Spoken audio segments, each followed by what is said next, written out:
Check, check, check. Check, check, check.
Boom, boom, indeed. This is Corey, and this is the Anthem podcast. Good afternoon, everybody. It's Rob. Welcome to episode 379 of the The Anthem podcast, coming to you from all over LA. But of course, Corey is there in the The Anthem studios, gentrifying LA, one neighborhood at a time. Thank you for joining us. Yes, thank you for listening on your podcast of your choice. The easiest way, anchor.fm/Oh the Anthem. Still working on that tagline. I was going to go with bringing some sassy to a new classy neighborhood of LA. But I don't know how classy it is. I meant you in general and the studio classing up. Well, I mean, clearly there's a lot of class to be had here. I just took off my smoking jacket, so That's just any jacket you wear, though. I don't know why that's such a big deal. my fancy smoking jacket, my Hefner one, like okay, right. Yeah. the one legitimately that says the class of the smoking, the whole thing. Do you know what a smoking jacket is, by the way? It's like it's not velvet, right? It is velvet. And you know Is why it? it is velvet? Is it like crushed velvet? Yeah. Do you know why it's velvet? Because it doesn't trap the cigarette smoke as much, or the pipe smoke. The opposite. It does trap the pipe smoke, but when you take it Oh. off, it doesn't actually let it transfer to the clothes below. So your smoking jacket will always smell like smoke, but as soon as you take it off, now you no longer smell like smoke. So Interesting. There I didn't you know. go. Maybe Learn I should look something new. into see if I can find myself a Trey Mancini smoking jacket. I'm sure that'll be very on brand. I'm not sure that the message "boom boom" across the back will get across to everybody, but sure, yeah, let's just say. And of course, starting out there, we'll just have a quick round of sports ball.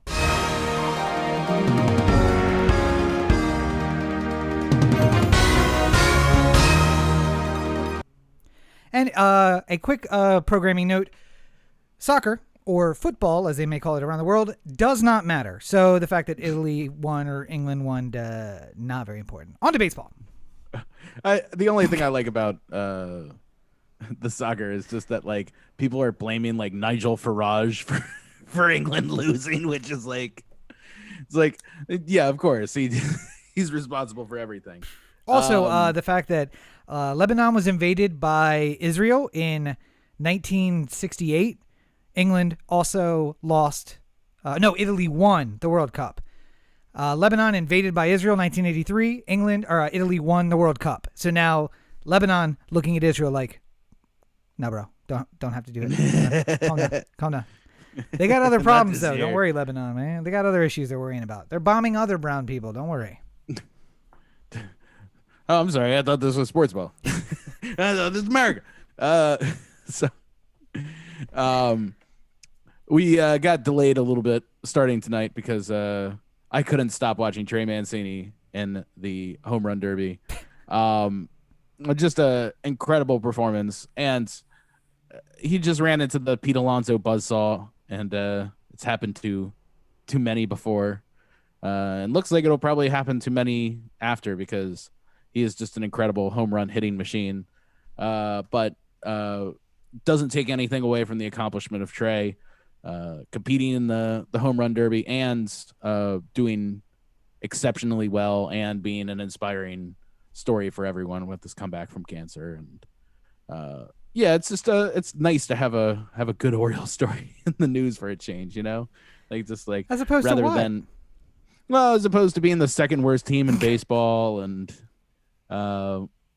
we have one all-star representative. Like it's kind of funny. I was thinking about this earlier because the draft is happening too. Right. The Orioles just took I can't remember the kid's name. It's weird. It's like Colton Cowser or He's something not like going to that. play in the major leagues. It doesn't matter. The major league draft doesn't really matter. I mean, not right away. It'll probably be another 3 years or so at least. But it's like one of those things. Like I like all our guys, even though they're clearly not as good as other people's guys. Like it's like I like Austin Hayes. I want to see him in the lineup. But obviously, if Mike Trout came to this team, I would tell Austin Hayes to politely go away because I need Mike Trout. But it's like in the meantime, even for a bad team, I like the general makeup of the team. It's just depressing to lose all the time, like the sweep against the White Sox that happened right before the All-Star break. But not again going back to positive Orioles news. Trey Mancini with the nice showing in the home run derby made me very happy. And All-Star game tomorrow, Cedric Mullins will be starting in center field for the injured Mike Trout. So at least one example where a Oriole will be better suited to play than Mike Trout when he's injured.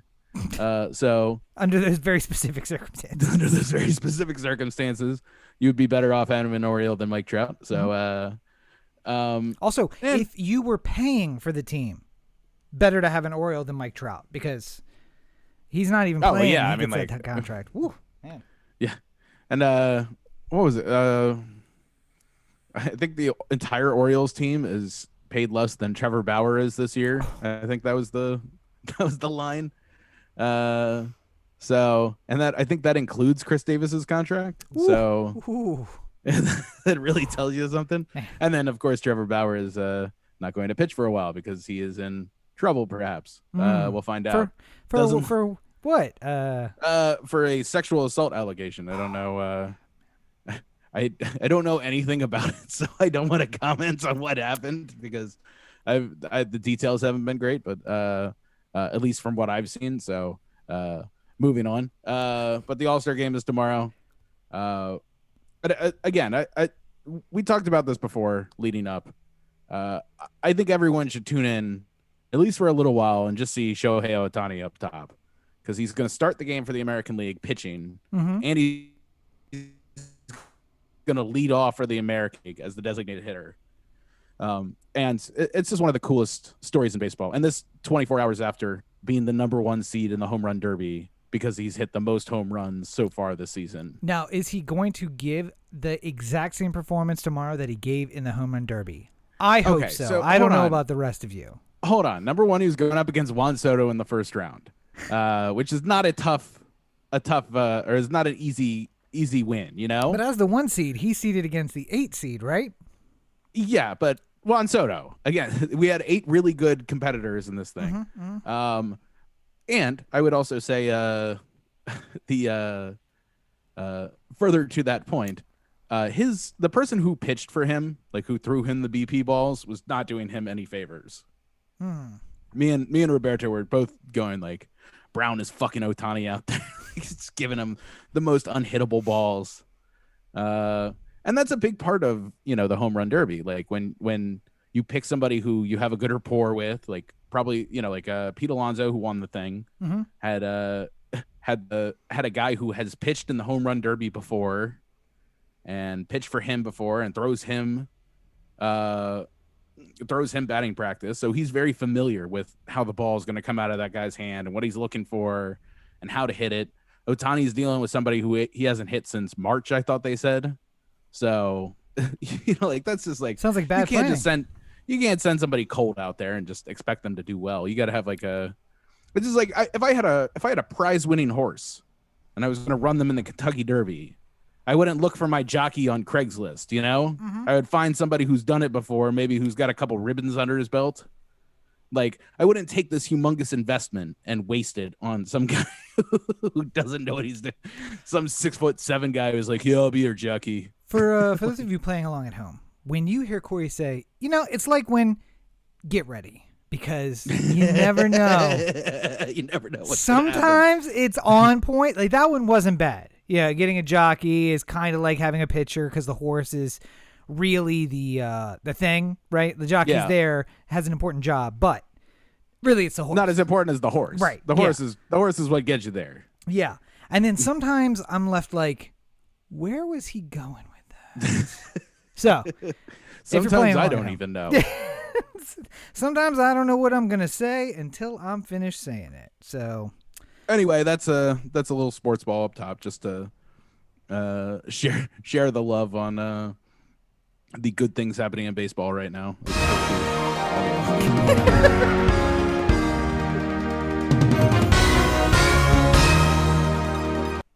I literally waited for you to like gear up for your next thought, and I'm like, oh, this is how you throw somebody with ADHD off. Boom, get him. And guarantee you have no idea what you were about to say right after that.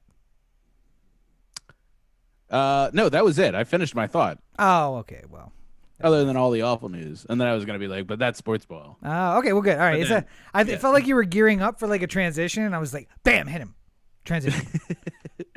No, I was also gonna say, perhaps my optimism for the MLB Midsummer Classic has something to do with this nationwide optimism that is sweeping the nation. Apparently, I didn't. Look at you trying to take my job as transition man. All right.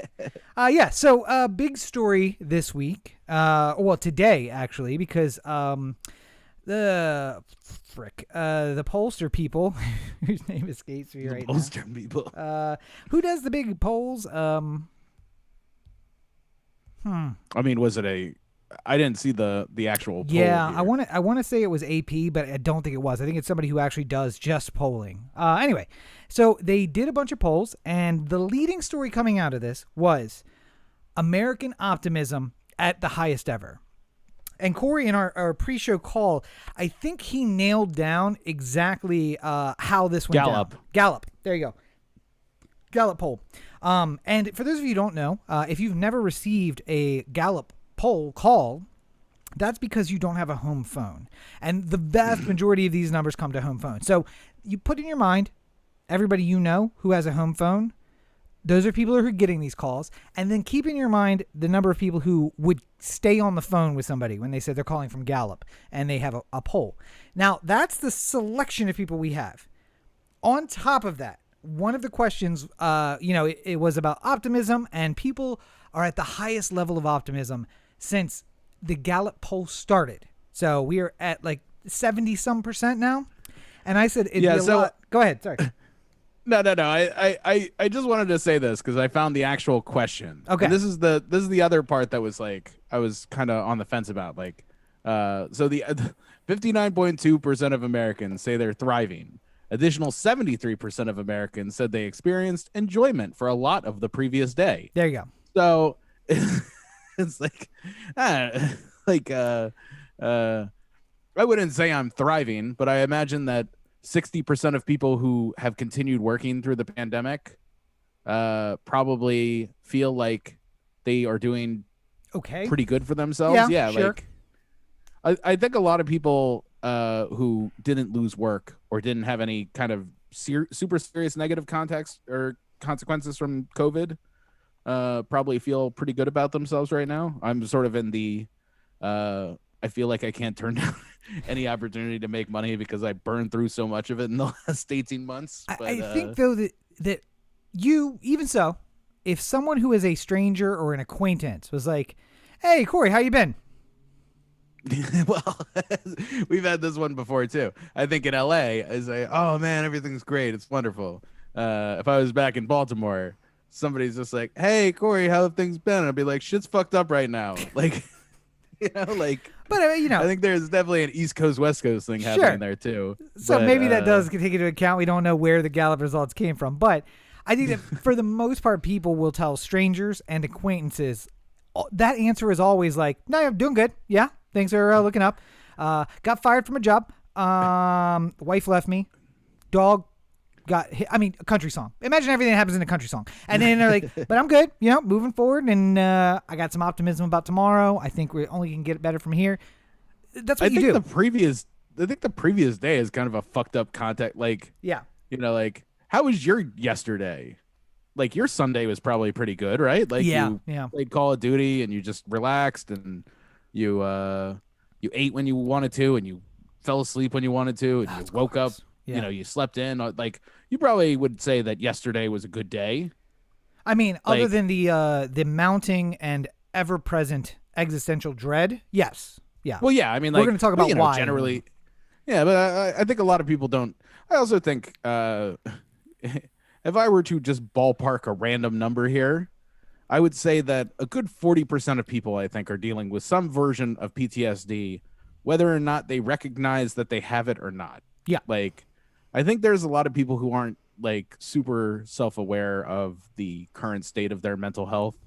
And this is just a blanket thing. Like, you might not have anything wrong, like, quote unquote, wrong with your mental health, but I think everyone's sort of dealing with something in the from actions over the past year and a half, and therefore, new video I have coming this week. I ask this very important question: if everyone has something wrong, if everyone can identify that, like, they're a little messed up, is it all of us who are messed up, or has society just taken a left-hand turn? And what is the way to correct it? Is it to put everyone on a personal mission to fix themselves, to realign themselves with society? Or should we attempt to realign society with everyone? That's coming this week. Make sure you check out Rob Cheek on YouTube. Can I put in a thought there? I have you watched the previous 90-minute video that I posted? No, no, absolutely not. Okay, just go ahead. Yeah, but I think the optimism is sort of a weird thing. Like, you call somebody, like, especially it's just like, like, how's things with your wife? Like, she's probably right here. Like, everything's great. Why are you asking me about this with her in the room? Like that Dave Chappelle skit. Like, Mr. President, what about the allegations you cheated on your wife? You see she's right here, right? You gonna ask me that right here in front of my wife? Oh my god! No, wait. Amazing. What was your thought about the whether society should change or will we? I think that people in general, there's a lot of things that are like, there's a lot of chickens coming home to roost, kind of, so to speak. And I think there's a lot of people who are not okay with that happening, just generally speaking, as a society. So there's a lot of dragging people kicking and screaming that's happening right now. And I think in the end we'll be better for it. But right now, I think things feel a lot worse than they are, because it just feels like nobody can be happy. Like, nobody can have the full embrace of, like, a perfect, like, you might argue that things are better for people who have had the tough side of the stick for a long time now than it was when you were 10 years old, right? I wouldn't, but yes, you could argue that. I mean, like, I think, if you're like, I remember, as a kid, like, the question was gay marriage, right? Like, should gays get married? And I was like, of course, why not? But a lot of people didn't agree with that take. Democratic presidents didn't agree with that take when I was a kid. Yeah.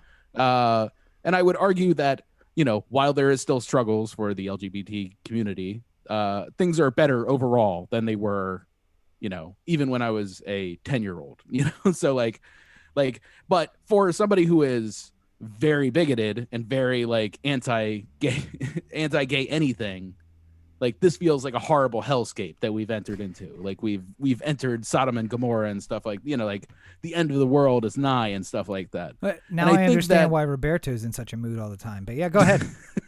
No, but I'm saying, like, I think that we're going to find ourselves, like, eventually we're going to there's a lot of change in society that's sort of happening right now, and it'll take a while for everyone to feel like they're on the same page with it. And perhaps we'll never feel that way, because there's always going to be something. There's always going to be a new battle to fight. And I don't know. Some people just don't want things to change. Like they want to live in anything that feels like change feels like something about their life up until that point was wrong, and they don't want to feel like they're wrong. You know? Like, yeah, absolutely. And my for our list of topics, I put oh shit, what did I put? Pollsters are dumb and Americans lie.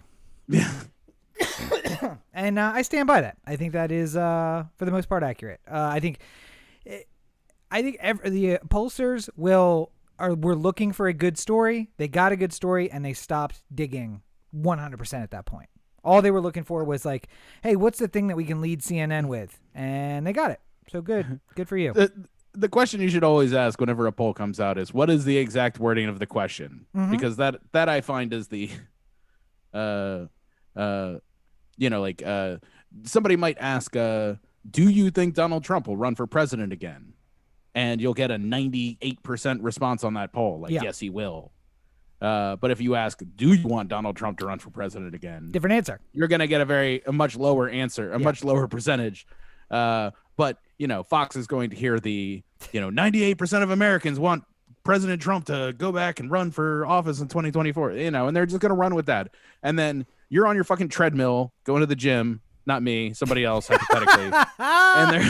And they're watching Fox News and they see the headline, the chyron at the bottom that says 98% of people want Trump. And then they're like, yes, I'm right for thinking the way I think. And you never bother to ask the question, like what question led us to this point? Yeah. Like what am I being fed? Well, another question on that survey though was do you think that you are getting back to life as normal, meaning life before COVID? And a surprising 75% of people said, yes, we're getting back to life as normal, which was surprising for me since it came the same day that the World Health Organization and the CDC announced, and this actually came from the CDC, since I'm going to use this, I should say that correctly, that a surprising amount of death is coming. Yeah. There goes that optimism. But yeah, COVID. Well, I mean, I think we can only see as far as the day's calendar will take us too. Like if I told you a lot of people are going to die of COVID in the next 3 months, then that's too far. Like I'm only thinking about tomorrow. Like, how many, like when I look at Citizen tonight and it gives me the update on how many people have COVID and how many people died in LA County, like it's going to be up from where it was previously. Yeah. It's not going to be as high as it was, in December. A year ago. Yeah. Yeah. Like when it was scaling to all-time highs and stuff like that, or January. But at the same time, I'm like, it's going to be going up. And, somebody will have died. It won't be 100 people who died in a day or something like that, but it'll be people who died. Not yet. And people just can't understand that, this is going to tick back up in some degree, even with vaccinations, because a certain percentage of people are just not going to get vaccinated. Like, and I don't know what to tell. I don't know what to say to these people anymore. And unfortunately, it's not going to stop people that we know and that you love from taking trips, going everywhere, going to the bar on any given night. So all I'm saying is we know what Delta is. We now know what Lambda is. I'm looking for the Omega strain. Just like the Michael Crichton books. I want Omega strain. 95% kill rate. Just please bring it. Please bring it. Let's just be done with this whole fucking human experiment. Hit reset. Clearly I disagree. Do you? Again, despite the fact that I went and answered the pollster with a optimistic response, I still generally hope for optimism at the very least. Like I want us to get out of this. I want us to, go back to, normal life. I like the fact that I'm working again. Like that was, a year locked away was not good for me. So I think that. What if you never had to work ever again because every apartment was empty and you didn't have to buy food because the stores were there for the taking? And, we just. Are you just talking about like an I Am Legend situation or something like that? You stick your hands in the pocket of a jacket you haven't worn in a while and pull out a face mask and you chuckle to yourself and say, that was a weird couple of months, huh? And you put down the mask and pick up your machete and then wander out into the hellscape that is the wasteland of what's left of Earth and fight off the COVID-infected zombies, which you can take quite a pleasure in killing, as all of them seem to be decked in their brunch wear. And every time I see one in brunch wear, I just think, you're the problem. You're why we're here. Took, took, took. Maybe that's just me. Listen, I shouldn't talk about my fantasies. I'm glad for whatever reason the Zoom kind of muted your audio there, but I shouldn't talk about my fantasies here on Billionaire Space Race. Yeah, and if you're not worried, you should be, just because every person with money is trying to get the fuck off the planet, no matter what it takes. But I do enjoy the fact that no matter whether you have $1 billion like Branson and Bezos, or far less than $1 billion like Corey and I, you still know how to be petty as fuck. So thank you, Richard Branson, for setting a high bar for me. Yeah, during the pre-show call, I actually used Branson and Bezos as a comparison for me and Rob. The wrong direction, I suspect, but he was on the edge as to what I was going to say, because he was not happy to be compared to either one of them, and he didn't want to know why I was going that way. Yeah, but I think I found the delicate balancing act that was required to make that comparison for you. In the comparison, you were Richard Branson and I was Bezos, in so much as if you came back from space like Richard Branson and you were like, it was fine, no big deal. I would then. All right. I would then do what Bezos is likely doing, which is going to everyone and being like, no, I want to go higher. I want to go faster. I want to put me in orbit. Sir, we can't bring you back if you go. I don't care. Put me in fucking orbit. Because it's just, I'm going to win one way or another. I think, though, that this is reversed. That I am Branson because I am petty as fuck. And I would 100% go take 1,000 pictures with the biggest ass smile on my face, and then we land, and I'm like, it was fine. Was it worth the 14-year wait? I don't know. Was it worth $1 billion? Probably not, but all my guests seem to have a good time, so. Not as Jeff, good as founding this. Not as good as founding this large corporation and making all this money, and I guess somewhere down the list, children and family and marriage and whatever. Well, he didn't do any of that, but that was just hypothetical. I think that the best thing you could have done is say something about like, after coming back from space, I realized that if you're gonna found a company, at least I didn't waste my life on a company that wasn't a music company, because at least that was interesting, unlike space. And then Bezos, Branson. And then lightning strikes, and then like the clock that he's building in the desert starts to turn, and then we all die. A real Wrath of Khan moment. Yes. But the thing I really want to get to in that is that this is great. Oh, billionaires are racing to space. It's amazing. Elon's probably like, shitting his pants because he's not going to be on a rocket. And he could have been. He could have been the first one. Oh, Elon. Oh, you missed it. But we're all the worst he literally off. has a company called SpaceX. So that is going to the International Space Station regularly. It could have been you, Elon, so sucks to be you. Also, when Branson said, I'm going to beat Bezos to space, I know Elon is not the petty one, because he could have just been like, do we have a dragon on the launch pad somewhere? I'm going to go on this one. Okay, yes, let's go. And that was not South African. I don't know what that was, but does Tuesday work for everyone? I'm just gonna go up on Tuesday. Just go on the next one. Richard, Nicole, I'm glad clear you my calendar. On Tuesday, I'm going to space.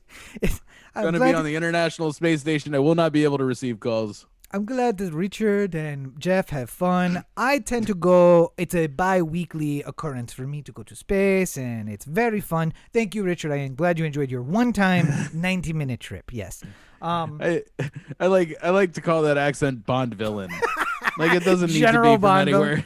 General Bond villain. To be fair, Elon Musk is basically a Bond villain, so that's okay. Could be Russian, could be English, could be German. Who knows? So South African then, huh? Yeah. So Bezos is going up this week. Branson went up last week. And really the point of this was, we are all the worse off for this race, because Bezos lives in America, and it's been well documented that, he pays basically no taxes, which is sure. I mean, he takes advantage. That's great. Corey was like, well, I mean, but Branson, he's British, so he's paying a lot of taxes. And then 2 minutes of research, I heard from the other side, where he realized he's actually not a British citizen. He's a citizen of the British Virgin Islands, specifically his own island. Yeah. Where, funny enough, if you would like to go, you can stay on Richard Branson's island for the low, low price of a 7-night stay for two for $26,600, which, by the way, I checked again as of 2014. So I imagine that has gone up some. Inflation is a bitch. Well, they gotta make up for the COVID where they lost a year. Yeah, like, absolutely. It's just like the Yankee Legend suites. It's just like, well, these are empty for a year, so we have to make up the $10,000 for every game that we missed. Yeah, last year, all in 1 year, too. We just got to make it up all this year. But so Bezos is not paying tax, and Branson is not paying. He pays zero taxes under the law of the British Virgin Islands, and so the citizens of those two countries are now out of that revenue. And isn't it great they're going to space? Isn't space tourism amazing? Absolutely. But as Cedric the Entertainer once said, y'all are planning to get up off this planet and leave us behind. But I want you to know, we're going to be right there behind you. You going to Mars, motherfucker, I'm coming to Mars. And I don't know if you guys know this, but the laws of the sea are what control once you leave Earth. So, it's like international waters? It's the international waters. So if I happen to be in my rickety-ass space rowboat and I see your giant Bezos fucking space yacht, and I come aboard with a space gun, which is just a gun that I've taken to space, and I hijack the thing, sure, I'm a pirate. And if we ever get back to Earth, or we can go up into your galley or whatever, and you can hang me for space piracy. I got some unfortunate news about a hanging in space. It's not going to work out the way that you think it's going to work out. Sorry. That's unfortunate news for you, I think. Oh, no. I will take the hanging in space. So does that mean that you just put the rope around my neck and then kick the stool out, and then I have to spend the rest of the trip just kind of... Day floating there. All right, guys, this is cool. What's the plan now? Also, I'm pretty sure I can take over an entire spacecraft full of Amazon employees with a pellet gun. So, just saying. The pellet won't go very far. It keeps everybody safe, but it will go through a window. So, Will it project that fast? I mean, like, I imagine if that spaceship is as well made as everything I buy from Amazon, absolutely, it will go through the window. All right. Speaking of people who are leaving where they're from to avoid something, Transition man. Texas. What? Transition man. Sorry, stealing your gig. The Democrats in the Texas House and Senate, or the versions of the Texas House and Senate, have left Texas and gone to Washington, D.C. To avoid quorum, which is the, for people who don't know, like sort of like the minimum number of people required to be able to do anything within government. In order to vote on a bill, you need to reach quorum first. So sometimes you might see, this bill got voted on, 200 something to 100 something, and then you'll see 15 people didn't vote. Mm-hmm. Well, the reason why they still had the vote, even though 15 people weren't involved, was because they reached the base level of quorum, which is like when things can start happening. And in an unprecedented and never before taken move, the Democrats in Texas left the state. It's actually happened before, though. Oh, wow. Okay. So like years ago, they got on their horses, they rode out into Mississippi or something. Do you know about this one? Am I breaking some history to you, or no? I'm just letting you set it up for the audience. Oh, okay, fine. Yeah. I was excited for a second. I was like, wait a minute, I know something that Rob doesn't know. It's incredible. This will never happen. I don't know, unless it's sports related. That will never happen. So, I mean, if we want to go back and talk about the home run derby more, I can. No. Good night, everybody.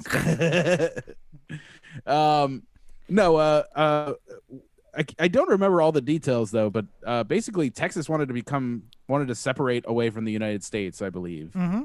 And there was going to be a vote as to whether or not to secede from the Union, basically, and then the required number of people to create quorum left for Oklahoma, Yes. and then they tried to like arrest the representatives who left At the state line. Very much Yeah. Colts leaving Baltimore kind of situation. Yeah.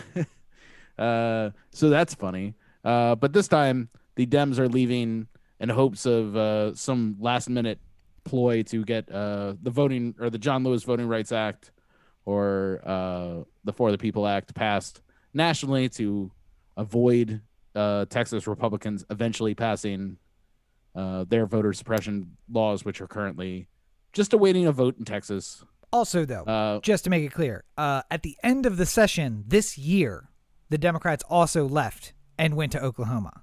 So that they didn't have quorum on this very issue. So the governor called a special session, which costs something like $6 million a day to reopen the state house and bring everybody back. And 4 days in, the Democrats split for D.C. so that because the very first thing on the agenda was the Voting Act. And they were like, all right, well, peace, and rolled out to D.C. And yes, they're making a plea to Democrats in Congress to like, if you pass a Voting Rights Act, then it supersedes whatever we can go home and let them have the vote because the federal law will supersede it and it doesn't matter.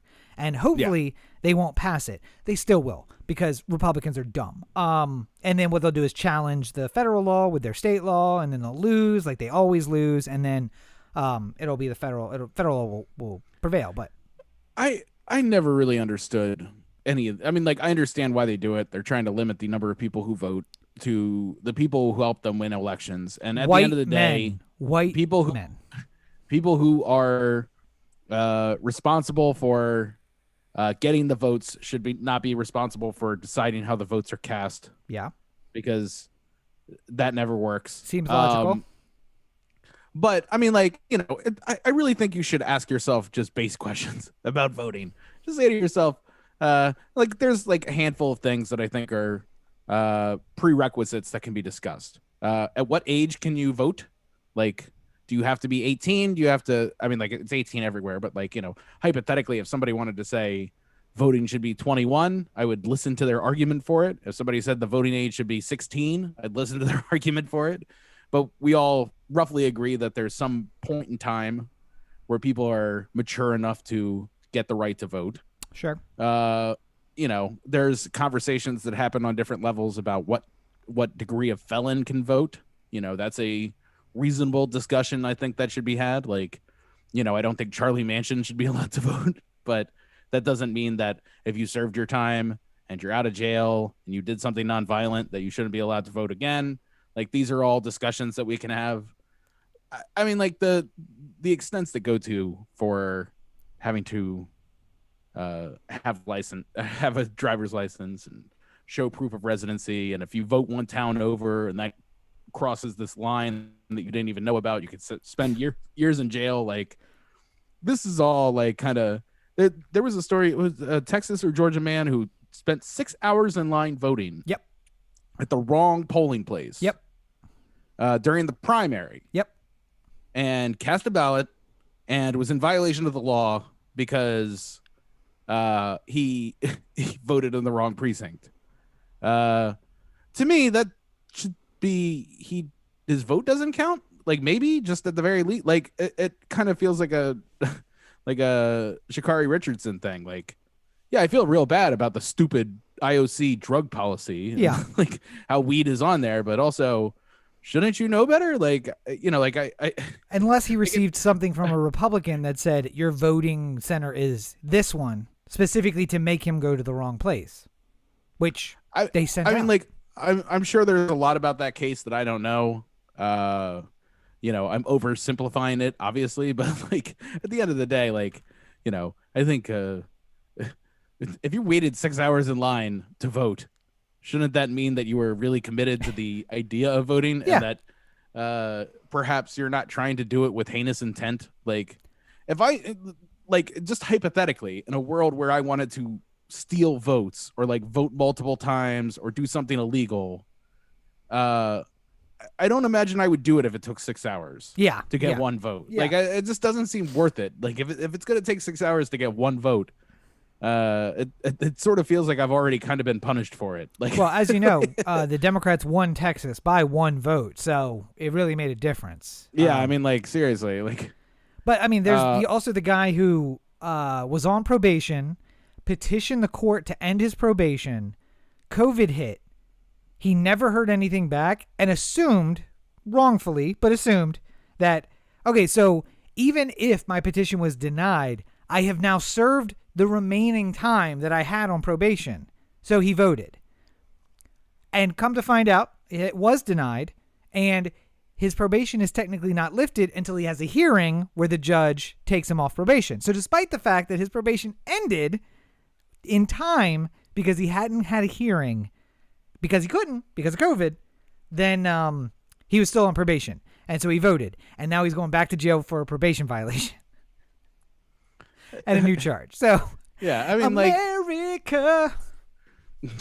The worst part is, like, everyone just, like, tries to, like, break down into their own camps. Like, they're like the politicization and the team sports of it all is just getting worse and worse. And we've been talking about this for the entirety of this podcast. But, like, I maybe stop thinking about who this hypothetical person is voting for and why you need to punish them for it. And maybe think about, like, what if this happened to your mom? Like, if my mom used to go to this church to vote, and then all of a sudden it became the next district over, and she voted at the incorrect church. Yeah. And now they were like, you know, like, you violated election law. Like, my opinion on that would be, she made a mistake. Can we, like, how about you just don't accept her vote, and she'll learn better next time, and she made a mistake, and let's move on.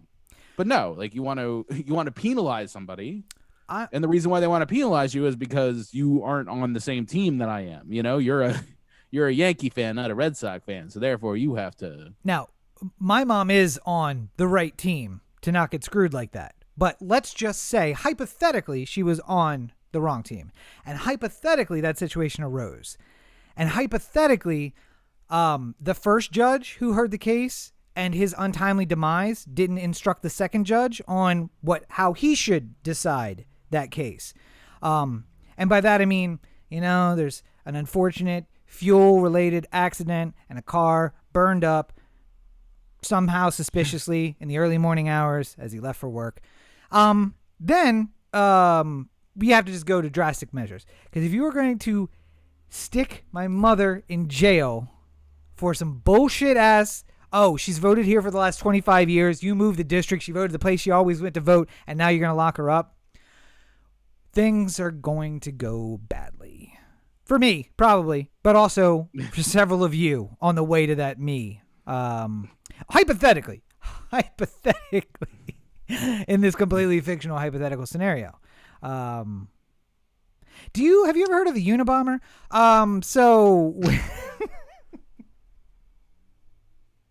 Do you know why he was called the Unabomber?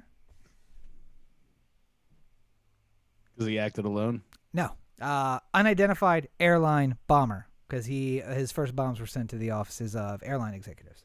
Didn't know that. Yep. So what is a Unabomber?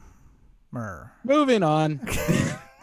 So a video was released recently of a former Pennsylvania senator, former CNN contributor, Rick Santorum, speaking to a group of Republican foot soldiers. CNN do better, honestly. About and laughing about how they've successfully kept the Democrats from doing anything by making it difficult for Joe Manchin and Kristen Sinema to join their colleagues on the left and overturning the filibuster. Not that they made it difficult. Getting anything done. Not that they made it difficult. Just laughing because they have these two senators who are voting against the rest of the team. And the rest of the team is making their job so much easier because then they can go to those two and be like, thank you for protecting America and our historic legacy, instead of being like, you dirty rat, which is what they have to do to the rest of them. I mean, it's not like the Republicans are not going to run somebody to run against Kristen Sinema in Arizona. I mean, she's probably out. So she's alienated Democrats, and now she's going to have a Republican run against her no matter what. So Yeah, I mean, we're just gonna have Paul Gosar run against her in the Senate campaign or something like that, and that's gonna be way the fuck worse than Gozer's running for Senate. what? Gozer is running for Senate. Are you? No, the Gosar, Not the mythical, the crazy lunatic congressman, not the mythical from Arizona. god from Mesopotamia that overtook Rick Moranis' body in Ghostbusters 2. No, not that one. Oh, okay. I'd vote for that one. Yeah. He seemed to have it all figured out. I mean, like, I'm not all about the destruction of property and stuff like that, but you know. What is it with generally you speaking, guys? he seems to- You're he licking seems boots like he and had a worrying about plan. defending property. Jesus Christ.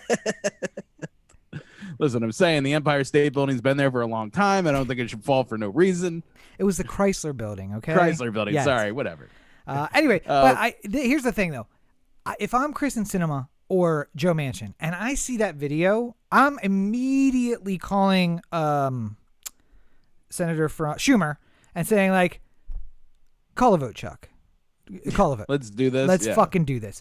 But they have so little backbone that they're not going to do fuck all. The problem is that both of them think, especially Joe Manchin in West Virginia, thinks that he has to every once in a while act like a Republican to be able to continue being the senator from West Virginia. But the problem is that he's going to get primaried by a Democrat who's far to his left, who will either beat him or lose and bloody Manchin up in the process. Yeah. And then Manchin is going to go up against a super far right-wing conservative who is going to either beat him or severely bloody him up. Like, there's no way he like gets through this whole Senate campaign clean. I can't even imagine he runs. Like, why would you run? Like, you're gonna either lose or look so done on the other side of it that like this is his only stretch of power that he's going to be able to have. He's not going to be able to McConnell his way into some sort of great renaissance of Joe Manchin. Like, this is his last shot to do anything. Because, I mean, just plainly stated, the odds of him remaining senator of West Virginia after his next term is, what do you put it at? Like 1%? Like, yeah, if that. I mean, again, like, even if he survived the Democratic challenge, the far right contender is just going to be able to say he's not a Republican. Even if he voted with us most of the time, he's not a Republican. That's what they were saying in that video. Like, yeah, we're thankful to have him now, but he's not a Republican. Right, and we shouldn't count on him always voting our way or something like that. I have a proposition. But the worst part, of course, the worst part of all is right here in California, Dianne Feinstein, who doesn't want to overturn the filibuster either, despite being in California, where she never has to worry. Like, you talked about Abbott putting up the money to have another session of the Texas State House. Yeah. You know, we're going to spend $10 million or something like that to have a runoff election where Gavin Newsom will win. I mean, like, is there a legitimate candidate you've seen so far? It seems like I think this is going to be, not to spoil it if you haven't seen it, but the platform doesn't exist anymore. Like the Quibi series where the guy gets recalled, but then still gets the most votes out of the straight runoff that's after that, because there's so many splits amongst the other candidates that the guy who got recalled ends up getting back in. That's what I think. See, I don't think in California he can. I think he's out as soon as he gets recalled. No. He can be in. Schwarzenegger beat Gray Davis. That's how he got in as governor. It's a 2-vote thing. It's a vote for recall and then a vote for who do you want to be president on the same ballot or governor. Yeah. So you can vote to recall and then vote to somebody else. In the end, there are people who are going to vote for recall and don't vote for any candidate because they don't agree. And then there will be people who vote for Gavin Newsom and don't vote on the recall question. And it ends up breaking itself out in so much as he will be recalled and end up being governor still. And we have wasted all the money. See, to me, California is a perfect battleground for a reasonable conservative somewhere.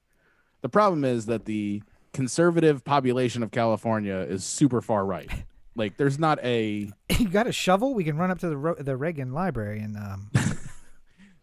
He wasn't a moderate... I mean, he looks moderate comparatively, but... Now? Yeah, compared to now, Reagan is a breath of fresh air. Oh, wait, the Ford Library is... Nixon Library is nearby. You got a shovel? Listen, Listen, say what you will. Trilateral diplomacy worked. He opened up China. He created peace in the Middle East. Literally nothing went wrong with either of those things after the fact. It just smooth. As we learned from Smooth Sheila sailing Dixon, from that point on. As we learned from Sheila Dixon, you can have a political career after you've taken a fall. It's After criminality. Yeah, you just gotta have a little time. Well, I mean, it's funny. I was thinking about the Hunter S. Thompson piece. The like, nobody liked you, you son of a bitch, an obituary of Richard Nixon by Hunter S. Thompson. Like, whatever it was. Oh, man. Speaking of which, CPAC happened this past week. For people who don't know what CPAC is. Yeah. For people who don't know what CPAC is, it is the Conservative Political Action Committee. They have an annual gathering where the most vociferous right-wing people attend. This is not a place where you would see Mitt Romney having some little speech. Well, anymore. Talking about how we should work together. In 2008, back in the day. Maybe, but not anymore. Yeah. Oh, I mean, like, at one point he would be invited. Now he's not public enemy number one, but certainly high up on the list, even though he's part of the party. He's like the party Joe Manchin of the. It's not a party event. It's an event for the Conservative Political Action Committee. Yeah, of which everyone is a Republican and batshit crazy. Where we talk about family values, but it has the number one influx of hookers, other than the Republican National Convention. Yeah, you get family values from Jerry Falwell Jr. Yeah, we talk about his pool boy introduces him, and then he goes. We are pro-life. Don't take your vaccine. In fact, you are a hero if you just own the libs from not taking the vaccine. And also, make sure that you have those babies. But the moment they're born, we do not give a fuck about them or you. Mm-hmm. The worst is Lauren Boebert, I feel like. Because she just consistently just says things that are like workshopped in the labs of the deep internet to... I was going to say hell, but okay. I feel like the devil's like, all right, with Trump, we tuned it up a little too high. Let's just try to crank that down a little bit. And then somebody comes up and he's like, George, I said, turn it down, not up. Give it to Boebert. We can't give that to Trump anymore. And then she comes out there with like her, like, but it goes to 11 on the fucking crazy meter. I turned it up and the dial broke. Now it's stuck at 20. Just the most loony fucking shit, and delivered with such poise. Just, yeah. So what I'm saying is we need to burn Washington, D.C. to the ground. I don't like the British, but they had the right idea. Woo! Yeah. I would strongly disagree with this, said in a reasonable way. She's the person who gave you Fauci ouchie, which is. I think that's good though. See, I like that because I like the branding. That's in a T-shirt, buddy. That's what you want. Oh, it's absolutely a T-shirt. That's why she said it. That's stupid. It's like the groupthink of the internet has made its way onto the halls of Congress. But yeah, I mean, like, really, if you're looking at CPAC, like, this is the future of the Republican Party. To a degree, it is. Yeah. Bad news because it's just getting worse. Well, I'll say, obviously Trump had his speech and won their straw poll. Really? By the way, surprise. you want to guess? You want to guess the two other politicians who finished in the top 3 of the CPAC straw poll? These were the only two names that had any kind of double-digit number or anything, like any reasonable shot. Of Marco winning. Rubio? Nope. Oh. You were right in Florida, though. Oh, yeah. Santorum? No, DeSantis you were thinking of. DeSantis. Yes. That's who I'm thinking of. Wait, what did I say? Oh, Santorum was from the other story of this week. Yes. Yeah, DeSantis. And then the other one was a member of the Trump cabinet. You want to take a... Oh, for fuck's sake. God, I hope it wasn't Secretary of State. Pompeo? Yeah. You are correct, sir. Are you kidding me? Mr. Personality himself, Mike Pompeo. was number 3 in the straw poll, and then I think it was Donald Trump Jr. and then a bunch of nobodies. Okay, so By a bunch of nobodies, I mean a bunch of people who finished with like less than 1% of the vote. there was an intern at work who mentioned that she was born in 2002, and in that moment, I wanted to go and throw myself into traffic because, as we may have talked about, Corey and I graduated high school in 2002, the same year that this person was born. And then we've known each other for as long as this person has been alive. Yes, yes. And then I hear that Mike Pompeo won not won because Trump won, but like finished strongly in a straw poll of he was adults. On the podium. Yeah, of adults who were thinking about the presidency, and the freeway is not enough. What I want to do is to do a swan dive from the top of what's that building in downtown? The tall Wilshire one? Grand? Yes, from the top of the Wilshire Grand onto the 110 because I want to make sure that I get the job done, and the freeway overpass isn't 100% sure. Now, to be fair, CPAC is usually the winners of the straw poll at CPAC are usually the worst choices. Yes, like it's never been like for ages. I feel like Rush Limbaugh would always finish high in the straw poll. It's not even though he wasn't a politician. It's not Gobbler's He never was knob. going to run. He was never going to run. He was so much better off for himself, just like lobbing bombs from the cheap seats. Like he was never going to actually do anything seriously. He was a rabble rouser. And yet every year at CPAC in 1996, they'd say like, 25% of you want Rush Limbaugh to be president. Woo!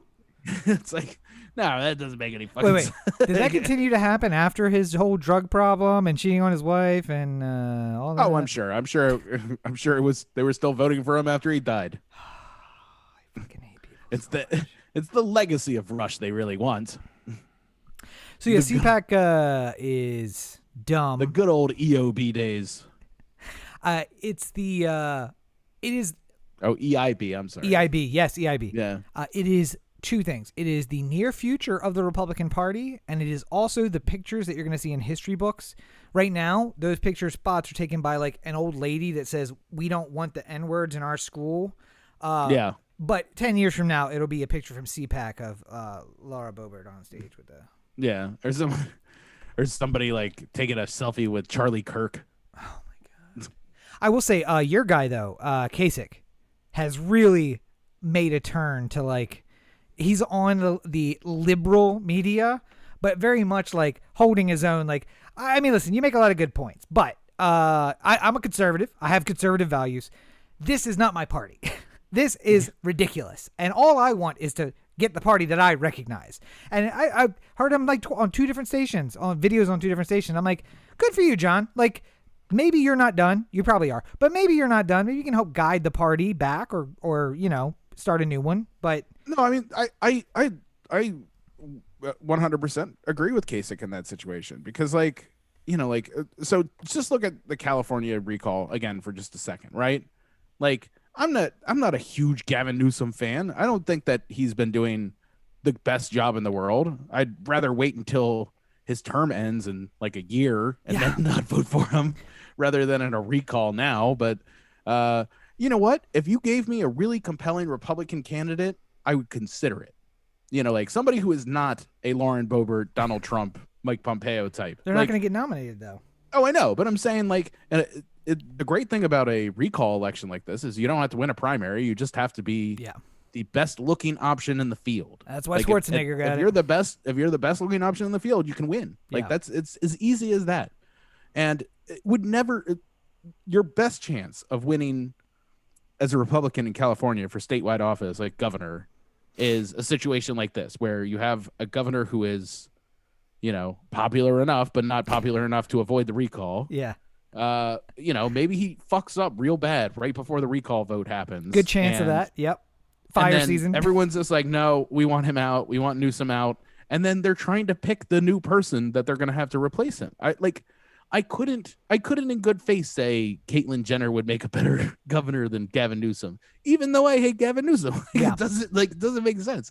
If you gave me a Kasich type, I mean, at least there you would have a reasonable, like, idea of like what type of person, like, you know, I feel like a quasi conservative person or you know, somebody who's sort of like in the middle between the political ideologies could find a reason to vote for somebody like Kasich over Newsom in a hypothetical matchup where somebody like that happened. You know, if I like, could get him to back off the Christian bullshit, I would 100% vote for John Kasich.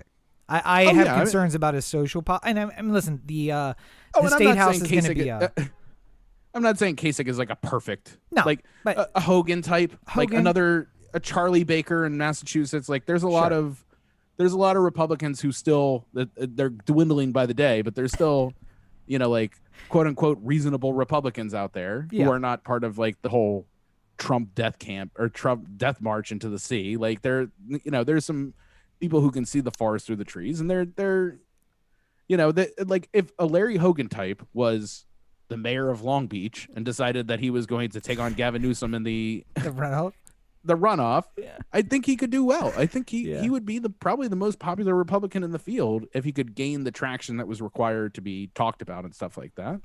But like Faulconer, John Cox, Caitlyn Jenner, these are the main candidates that are being talked about as Republicans from California, and none of them have a fucking shot. Like nobody's who do you know who's like, oh man, I can't wait to vote for Caitlyn Jenner for governor. You know, like it's not gonna happen. Even the conservatives that I know are not big fans of Caitlyn Jenner. She went to CPAC to talk up Trump bullshit and all the you know, all the cultish stuff that they're doing right now.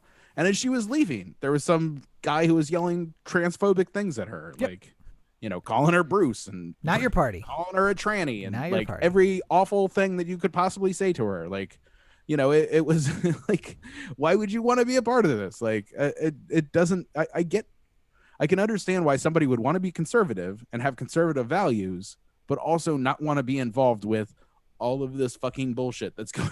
Like, you know, like, and just to clarify for the folks at home, this is the Trump Death March.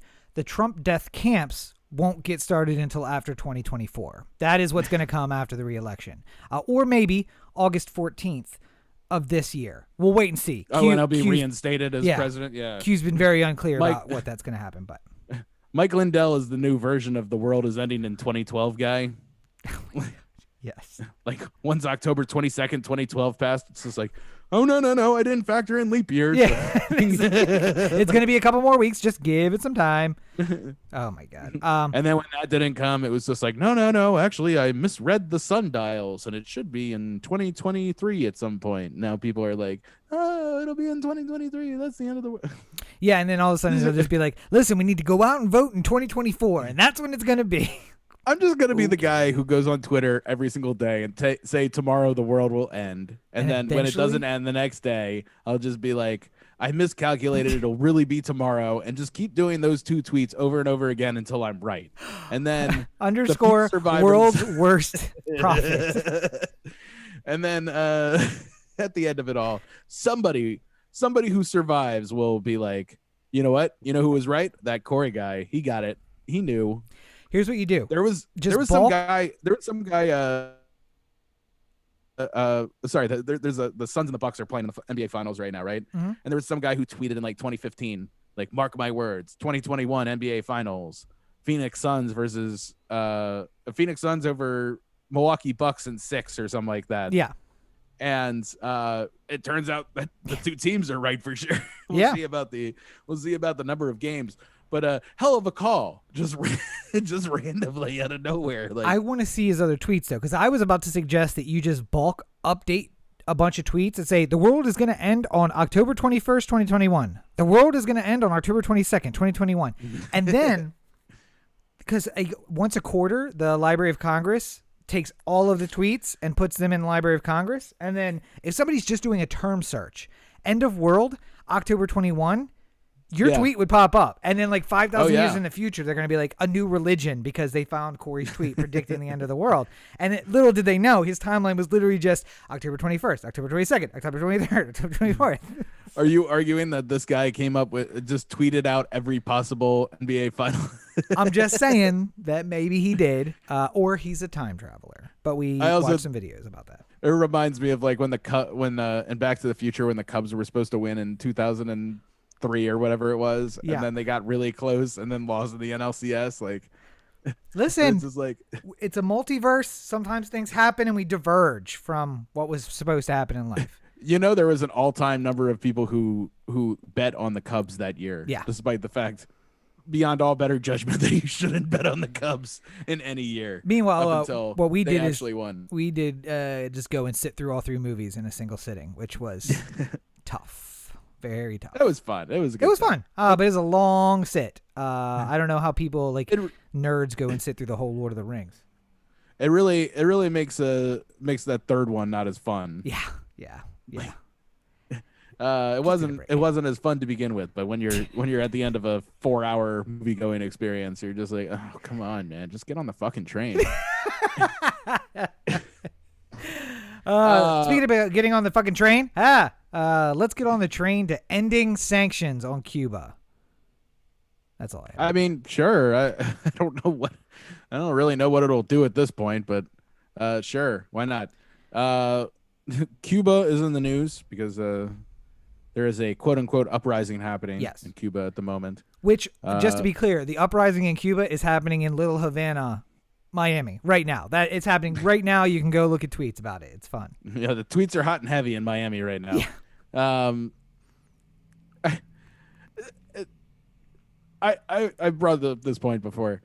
I just think it's fucking stupid when people write any kind of article about Cuba and what this latest thing means for the history of Cuba. Like, you are not going to touch on all the things that got us to this point. Like, there's no way. It's like trying to explain why this thing that happened 40 years ago on Days of Our Lives impacts the storylines that happen today. Like, there's way too much has happened. There's no way to describe it all. Like, at the very least, you're giving the broadest of broad strokes. Sir, you have not factored in the mystery twin that appeared and the twin pregnancies from 1987. I mean, that changed everything. It changed everything. Like, it's not the same show. That's basically Cuba too. Like, honestly, it's just like, crazy shit like that happens. I don't know. First, everybody could go, and then now nobody could go, and now we're trying to open it up again, but not really. So, sure. Yeah, wasn't Obama going to open up Cuba? It was. It was open. I was making plans to go, and I said to myself, I should wait because we'll see how this election thing shakes out. And then it shook out, and then it all got closed up again.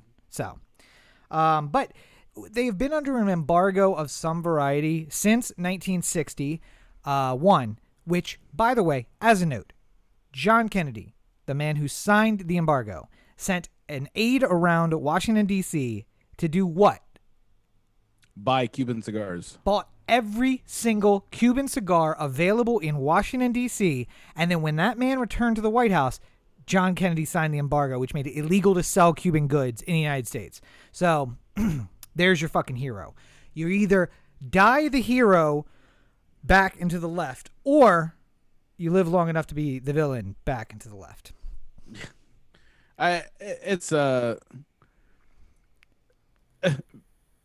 People in Cuba do not have enough food to survive, nor they have many of the necessities they need to survive. Yes. And this has been the case for as long as Cuba has been under communism, basically. This is not necessarily all Cuba's fault, because nobody will trade with Cuba, and Cuba can't export their goods other than to a select group of countries. They generally do have enough food. Food is not usually a problem, but they have had 3 consecutive years of hurricanes that came through in the early part of the growing season, which has wrecked the entire growing season for them and ruined harvest. And then this year was looking like it might be a potentially good year, and the very first named storm to come through the Caribbean swept across the entire island and ruined the entire crop again. So it's sad. Also, they are very low polluters on the list of polluters, and they're being embargoed by a country whose military is the number 1 polluter in the world, greater than the next 70 countries, entire countries after that. And then also the number 1 country. So that's fun. I mean, again, this is all part of what we just said to begin with. Any conversation that somebody's trying to have with you about a Cuban uprising is not going to be explained in a 10-paragraph New York Times story. It just will not. There's no way that you can there's no way to grasp exactly what things are like in Cuba right now, because how do you possibly explain this all in like a reasonable way? I still say, though, you can't in good conscience say how terrible things are there without in the same sentence saying they have been embargoed by the West for 70 years now. Yes, things are terrible. They could be much better if you would just drop the embargo. Because we also push other countries and say, well, we're not going to trade with you if you trade with them. So it's not even like we said we're not going to trade with you. We said we're not going to trade with you. And hey, friend, if you hang out with them, I'm not going to hang out with you. And if we did that, I would never see any of my friends because they all hang out with my exes. What I think is fascinating about Cuba too is that like they're basically like they have this great crop of incredible people who've managed to keep things going based off of whatever they were able to get when the embargoes started. Yep. Like I hear all kinds of stories about Cuba's doctors and medical staff and stuff like that, and the incredible work that they do, despite the fact that they've basically had no interaction with the the outside world in the field of medicine since the 60s, you know, like it's not like they have some, but not. Well, yeah, but I'm saying like it's not like a world-class doctor from Johns Hopkins goes to Cuba after he's done and he teaches a bunch of other people how to, like, they've basically been working on their own accord for the last 60 years now. You can't go to the UK or the US or Germany or France. Yeah. So, and it's a different type of thing, but at the same time, like, also, like, one of the ones I always thought was fascinating was mechanics. Yeah. Like, they've managed to figure out how to keep every single car from 1959 alive, like, forever. Like, they just built, like, they don't make Edsels anymore, but Cuba has figured out a way to keep it alive. Like, and have manufacturing plants that produce parts for cars from the 1950s. Like, come on, man. And they still work. They got like 1 million fucking miles on them. Yeah. They still fucking work. Do it. It's amazing. Like, there's parts of Cuba's ingenuity that's just fascinating. And then there's also the part where, like, you know, most of the Western world has taken any opportunity they can to put the stick in the spokes of their bike. Like,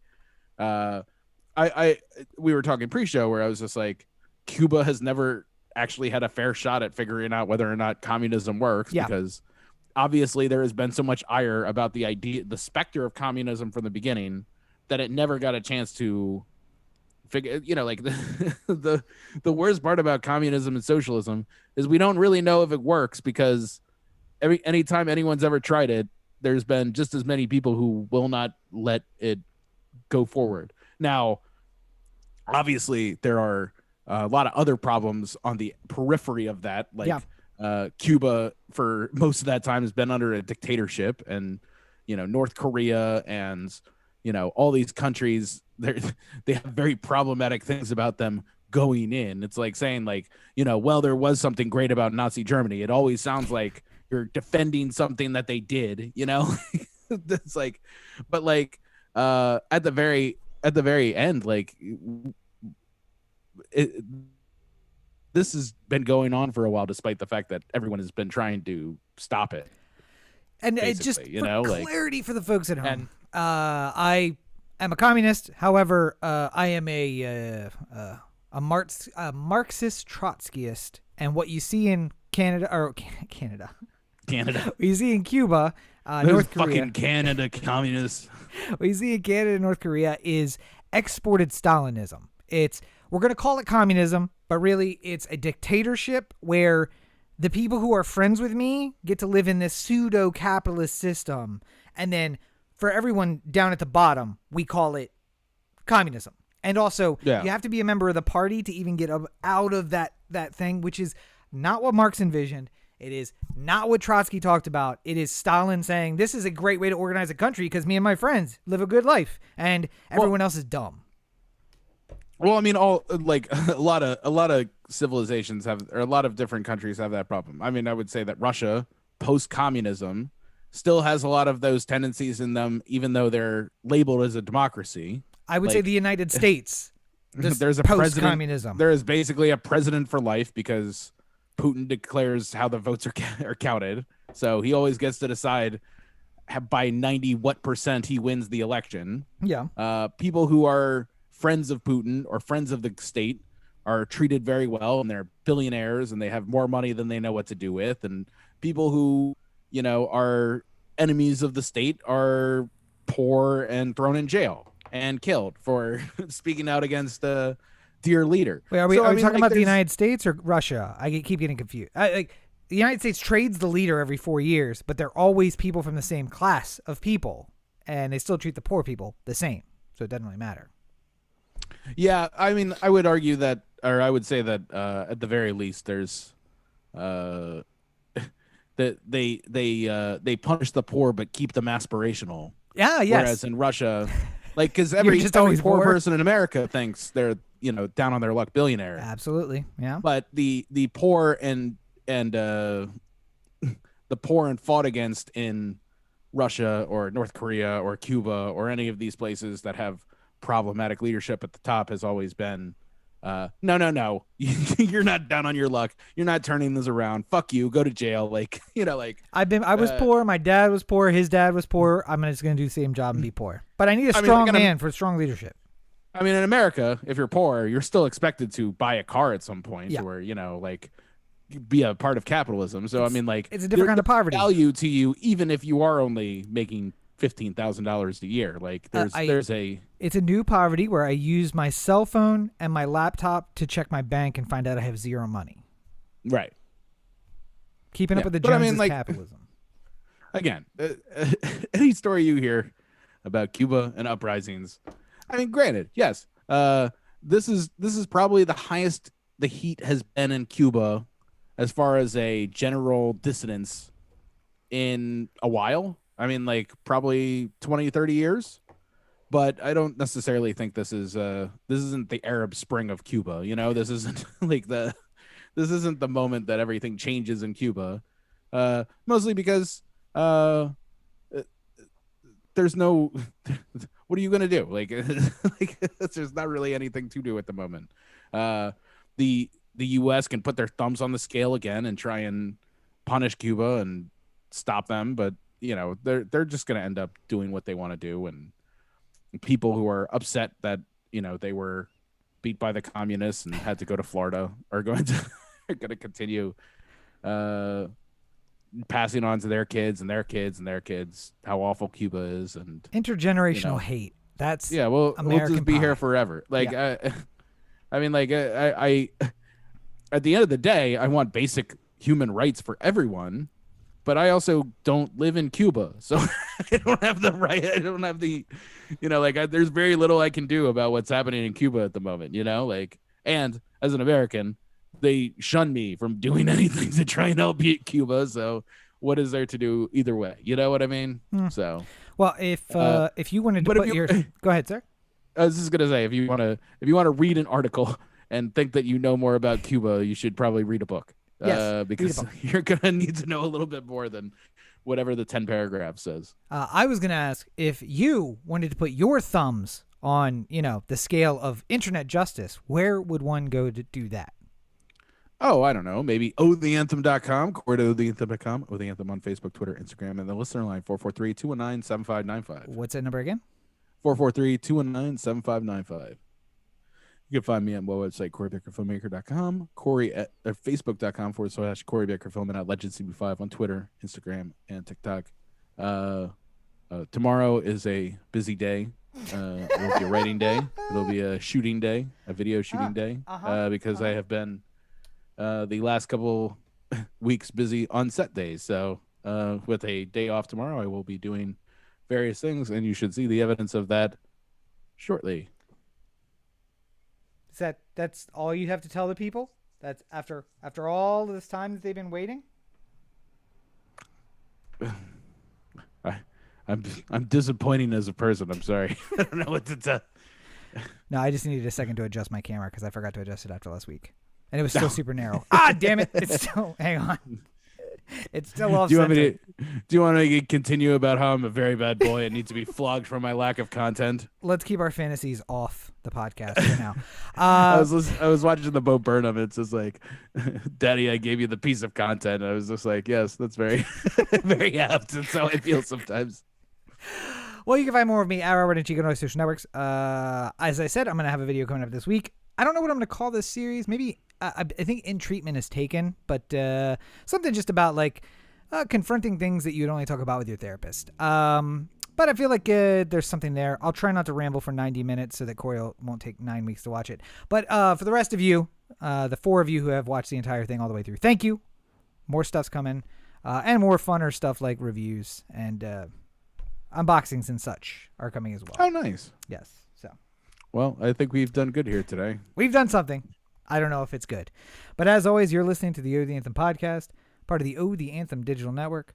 For Corey, this is Rob. Have a great week, everybody. Make sure you watch the All-Star game tomorrow. You know, fun stuff rather than all the depressing stuff. Yes, escape your existential dread with American baseball. Nothing wrong with that.